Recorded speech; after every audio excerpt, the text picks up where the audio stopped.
Patrice, on sait que vous êtes perfectionniste. Je vais vous faire une confidence. Moi, j'étais juste à côté de vous pendant le match. Et je vous ai entendu à 2 reprises critiquer Dimitri quand il a raté ses 2 touches. Pourtant, Dimitri, il a fait un très très gros match. Oui, bien sûr, mais avec quand vous avez un Dimitri Yachvili, quand vous entraînez un joueur aussi talentueux, vous ne pouvez qu'être exigeant. C'est le job, c'est ça qui est important. Et j'adore Dimitri.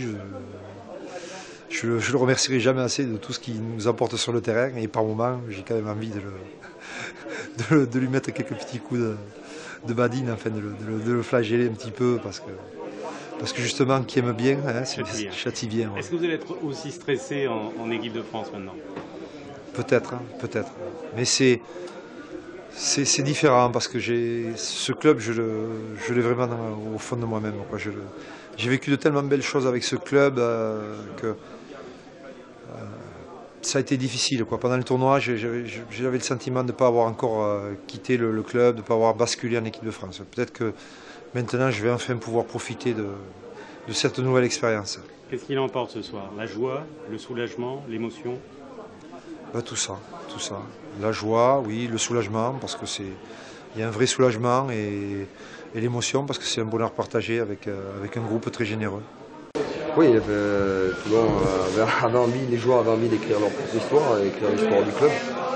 On n'y est pas arrivé aujourd'hui. Voilà, on peut féliciter les Biarros quand même pour leur victoire. Ils ont une saison difficile. Aujourd'hui, ils se sont livrés corps et âme dans la bataille, et ils nous ont battus aujourd'hui à armes égales, et ça a été compliqué pour nous. Notre discipline nous a coûté, indiscipline nous a coûté assez cher. Pierre, est-ce que vous n'êtes pas trop reposé sur cette mêlée qui marchait très bien, et malheureusement en deuxième mi-temps avec les cartons jaunes, ça n'a pas suffi pour prendre l'ascendant sur Biarritz?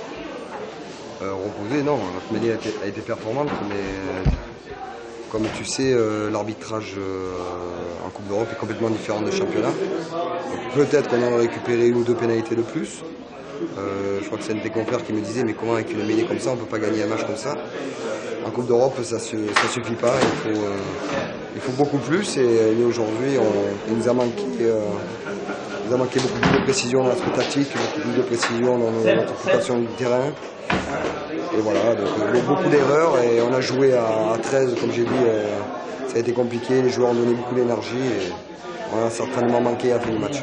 Question bête, c'est pas le barrage dans les têtes, mais quand même, ça perturbe un peu, non? Quand tu perds un match important comme ça, une finale, c'est jamais bon. Il vaut mieux gagner, mais tu sais, comme les joueurs ont dit, ils ont une deuxième chance, entre guillemets, une deuxième chance de pouvoir continuer, de pouvoir recevoir un match de barrage à domicile, un championnat, qui est quand même notre objectif. Voilà, à nous de leur redonner beaucoup d'enthousiasme durant la semaine.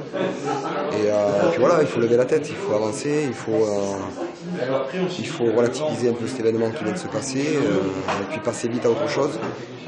Voilà, faire un petit bilan de ce qui n'a pas marché, sans se mettre la tête à l'envers, et avancer surtout.